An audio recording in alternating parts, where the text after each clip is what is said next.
I caught my girlfriend cheating. But what I did next changed everything. Let me start by saying, I was never the jealous type. I trusted her. Maybe that was my biggest mistake. My name is Adam, I'm 24, and until a few months ago, I thought I was in the perfect relationship with my girlfriend, Lila. We had been together for almost 3 years. We met in college, bonded over our love for indie music, late-night walks, and cheap tacos. She was funny, smart, ambitious, and I was all in. But you know when something just feels off? That's where it started. It was small at first. She started being glued to her phone more than usual. She used to leave it lying around all the time, but now it was always face down. She'd laugh at texts and lock her screen instantly. When I asked what was so funny, she'd just shrug and say, "Oh, just memes." Then came the late nights at work. She'd never been a workaholic before, but suddenly she was busy with a big project, coming home after 10 p.m., looking exhausted. But not the kind of exhausted you get from working, the kind of exhausted you get from lying. I didn't want to be that guy. I didn't want to snoop. I didn't want to become a paranoid mess. But one night, I cracked. It was a Friday. She said she had to work late again. I pretended to be chill about it, kissed her goodbye, and told her I'd order pizza and play some video games. But the moment she left, I ordered an Uber. Not for me. For her. See, I had made a second Uber account a few days before. I told myself I'd only use it if I really needed to. That night, I did. I requested a ride to her office address, waited 5 minutes, then canceled it, just to check if she was actually there.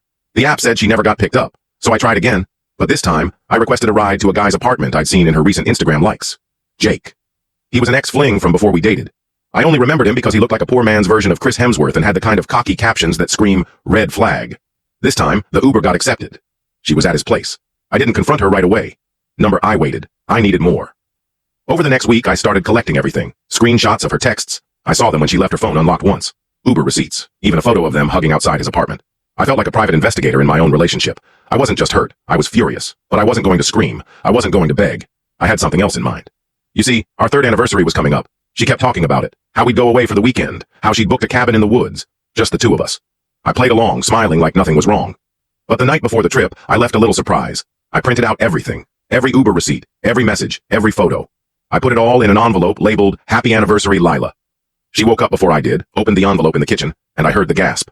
"Adam!" she called out. I got up, walked in, and just stared at her. Her hands were shaking, her eyes wide, guilt written all over her face. I can explain." "No, you really can't." She started crying. Real tears, snot, mascara, the whole mess. "I didn't mean to fall for him again," she said. "It just happened." I didn't say a word, just grabbed my backpack, already packed, and walked toward the door. "Where are you going?" she sobbed. "To the cabin," I said. "Just not with you." And I left.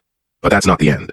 The next few weeks were brutal. She tried everything. Texts, voicemails, even showing up at my work. I blocked her everywhere, but the damage had already sunk in. Then one day, I got a message on Reddit. Yep, Reddit. A throwaway account. It was Jake. He told me Lila lied to him too. Said she and I were basically over. Told him she just needed time to break up with me cleanly. He found out the truth when he saw the envelope I left. She showed him, trying to guilt him into staying. Instead, he dumped her too. "She played us both," he wrote. "I just thought you deserved to know." I didn't reply, but I won't lie.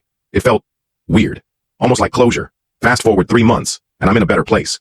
I moved to a new city, got a fresh job, started dating again. Not seriously, just casually. But here's the thing. Betrayal changes you. It makes you question your judgment, your instincts, even your worth. But I've realized something too. I'm not broken. She is. And maybe, just maybe, this whole mess was the best thing that could have happened to me. Because now, I don't settle for red flags. I don't ignore my gut. And I sure as hell don't trust someone who keeps their phone face down.